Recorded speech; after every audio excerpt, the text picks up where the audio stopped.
অনেক যুগ আগে যখন মানুষ মূর্তি পূজায় ডুবেছিল তখন আল্লাহ তাআলা হযরত নূহ আলাইহিস সালামকে পাঠিয়েছিলেন এই দুনিয়ায়।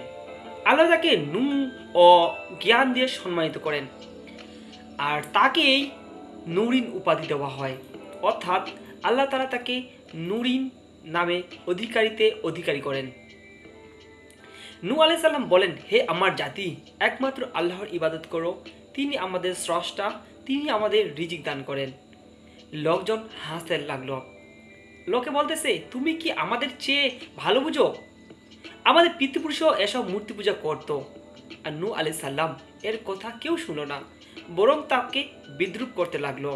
পাথর ছুড়লো, গালিগালাজ করলো এবং গালি দিল, এমনকি তাকে মারধর করলো। কিন্তু নূহ আলাইহিস সালাম শান্ত ছিল, কেননা আল্লাহ তাকে ধৈর্যশীল বানিয়েছিলেন। তিনি ধৈর্য নিয়ে কাজ করতেছিলেন। বছরের পর বছর কেটে গেল, এক দুই নয়, প্রায় 950 বছর ধরে তিনি দাওয়াত দিচ্ছেন মানুষের মধ্য দিয়ে এবং মানুষকে বোঝাচ্ছেন, তোমরা একমাত্র একত্ব আল্লাহর ফতে ফিরে আসো। নূহ আলাইহিস সালাম আল্লাহকে বলতেছে, হে আল্লাহ, আমি আমার জাতিকে ডেকেছি কিন্তু তারা শুনছে না, তারা কান বন্ধ করে নিচ্ছে। দেখছেন আল্লাহ তাআলা তাকে কতটা পরিমাণে তৈরি করেছিলেন নূহ আলাইহিস সালামকে, এবং তিনি কত ধৈর্য নিয়েছিলেন।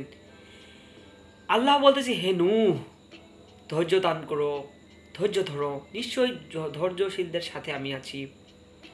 নূহ আলাইহিস সালাম তখন হতাশ হননি। তার মুখে সব সময় আল্লাহর নাম, চোখে অশ্রু, মনে প্রার্থনা। আল্লাহ তাআলা বলতেছেন, হে নূহ, তুমি একটি ছোট্ট নৌকা তৈরি করো আমার আদেশে, যারা তোমার শত্রু তারা সবাই ধ্বংস হবে।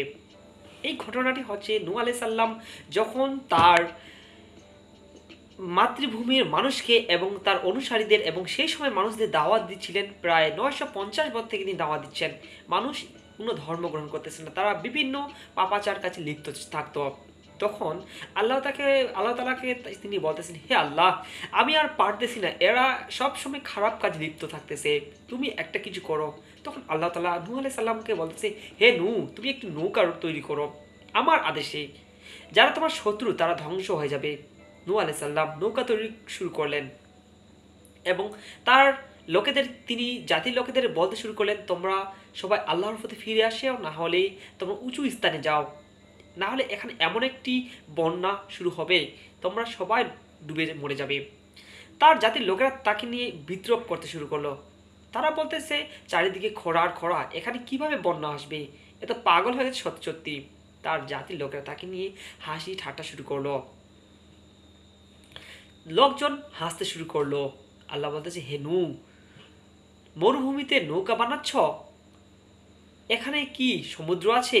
তার লোকেরা বলল, মানে তার জাতির লোকেরা, নূহ আলাইহিস সালাম, আজ তোমরা হাসতেছ, ঠিকই একদিন সত্য প্রমাণিত হবে।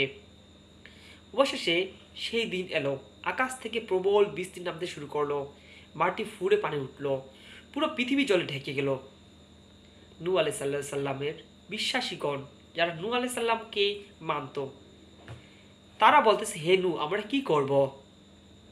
নূহ আল্লাহর নাম নিয়ে নৌকায় ওঠো। আল্লাহ তাআলা বলতেছে, তুমি নৌকাতে আমার নাম নিয়ে ওঠো, তিনি নিজেই আমাদের রক্ষা করবেন, এবং আল্লাহ তাআলা বলতেছে, আমি তোমাদের রক্ষা করব। নূহ আলাইহিস সালাম নৌকা ভেসেই চলল, নদী, পাহাড়, শহর সব পানির তলে চলিয়ে গেল। অবশেষে আল্লাহ তাআলার রহমতে নৌকাটি জুদি পর্বতে স্থির হলো। সম্মানিত দর্শক, আশা করি আপনাদের এই গল্পটি ভালো লেগেছে এবং পরে দ্বিতীয় পার্টের জন্য আপনারা অপেক্ষা করেন। যাদের এই পার্টটি ভালো লেগেছে অবশ্যই আপনারা কমেন্টে জানাবেন আপনাদের কেমন লেগেছে। আর আমি একটু অসুস্থ, যার কারণে হয়তো আজকের ভিডিওটা খুব একটা ভয়েস ওভার ভালো হয়নি। ধন্যবাদ সবাইকে। আসসালামু আলাইকুম।